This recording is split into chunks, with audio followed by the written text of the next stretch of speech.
Après Agonie du Noblard et Boxing Circus, voici le dernier né de cette trilogie macabre que j'ai baptisée Planet Box, et que je dédicace bien sûr à tous les anciens, et plus particulièrement à notre beau public de passionnés, qui malheureusement a déserté, parce qu'aujourd'hui, eh oui, plus personne de cette génération ne se reconnaît dans ce paysage dévasté.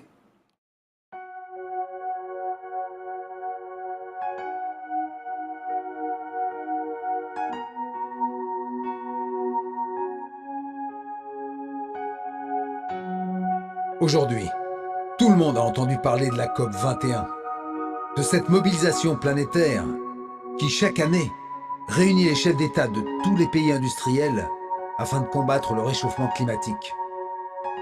Belle initiative, vous ne trouvez pas?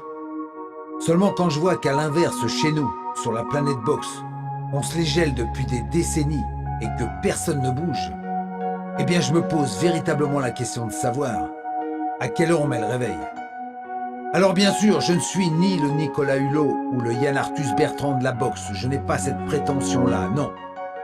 Mais tout simplement quelqu'un de passionné, qui depuis plus de 40 ans voue sa vie à cette belle planète, mais la voit malheureusement aussi disparaître, parce que seule une poignée d'irresponsables est aux manettes.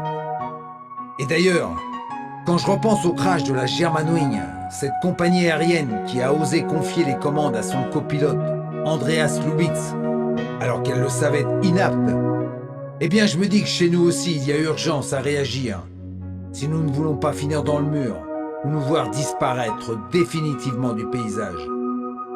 Eh oui, de nos jours, fini les grandes et belles soirées parisiennes de boxe.